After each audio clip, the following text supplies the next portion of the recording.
دعيني أماه دعيني، لتبكي دموعك يا أمي عن دربي لا لن تثنيني. أماه طريق. ما الذي حدث؟ ضرب الزلزال في قاع البحر فانحسر الماء إلى داخل الأرض، فانحسرت الشواطئ من هنا ومن هناك. ماذا صنع الصيادون والذين كانوا على الشواطئ؟ رأوا الأسماك حية هنا وهناك على مدى 2 كيلو داخل البحر، فدخلوا إلى داخل البحر يلتقطون الأسماك. هو يقول لي وما هي إلا لحظات وأنا أشاهد الناس يلتقطون الأسماك، إذا بأمواج عاتية لونها أسود ارتفاعها 10 الأمتار تطوي الأرض طيا بأسرع مما تتصور. فما سمعت إلا الصياح وما سمعت إلا أصوات الاستغاثات تأتي من كل مكان. رأيت أمواجا سوداء تحمل الغضب، والله ما رأيت فيها إلا غضب الجبار. فلما دخلت المياه في قاع البحر ما الذي حدث؟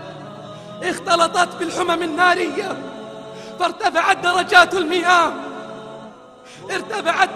المياه، إلى درجات عالية، فأغرقهم وأحرقهم ودمرهم عن بكرة أبيهم. حرق وغرق ونار. الجثث التي رأيناها سوداء متفحمة. يا الله، ماذا كان يصنع هؤلاء؟ ماذا كان يصنع هؤلاء؟ فالجبار رحيم.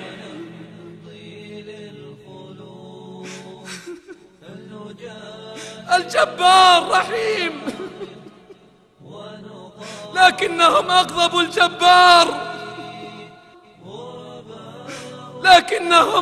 الجبار جل جلاله. فثارت البحار ودكت الأرض دكا دكا، ومادت الجبال بمن عليها، فأرسل الرحمن صوتا من العذاب. يا الله، ماذا كان يصنع أولئك القوم؟ ماذا كان يصنع أولئك القوم؟ حتى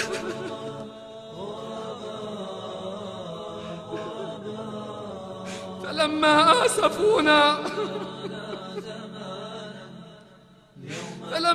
آسفونا انتقمنا منهم. سألتهم ماذا كان يصنع على تلك الشواطئ؟ ماذا كان يصنع على تلك الديار؟ إنه الظلم،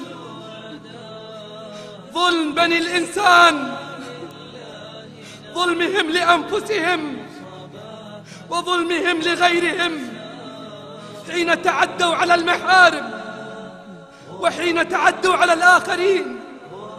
انتشر بينهم الزنا وانتشرت بينهم الفواحش والمنكرات، وانتشر بينهم أمر عظيم أعظم من هذا كله.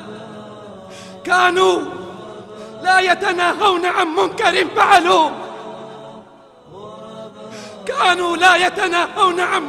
فعلوه، كانوا يرون الزنا ويرون الجبار يعصى فلا يتكلم متكلم. لعن الذين كفروا من بني إسرائيل على لسان داود وعيسى بن مريم، ذلك بما عصوا وكانوا يعتدون. كانوا لا يتناهون عن منكر فعلوه، كانوا لا يتناهون عن منكر فعلوه. لبئس ما كانوا يفعلون. أصبح الزنا أمرا طبيعيا، أصبحوا يزنون أمام مرأى ومسمع من بعضهم البعض. أبناء المسلمين يزنون بالمسلمات، ويأتي النصارى من سياح وغيرهم يزنون ببنات المسلمين، ولا أحد ينكر ولا أحد يغار، فغار الجبار،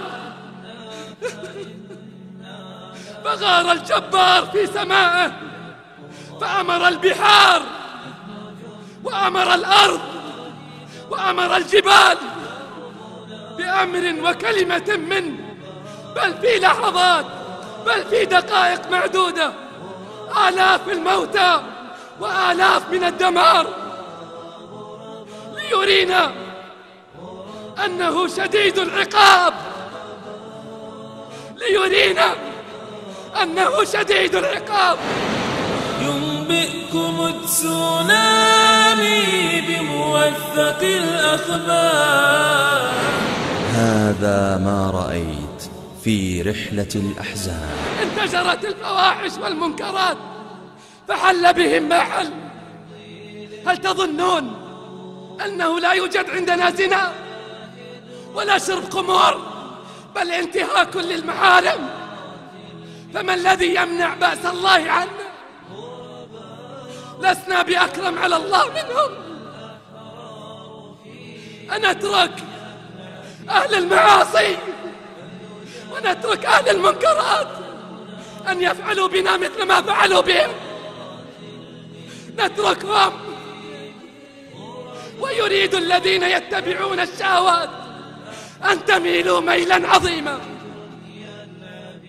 فإذا سكتنا عنهم فماذا يحول بيننا وبين العذاب؟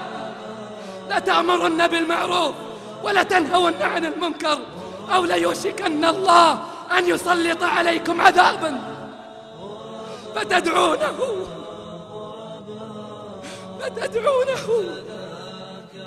فلا يستجيب لكم.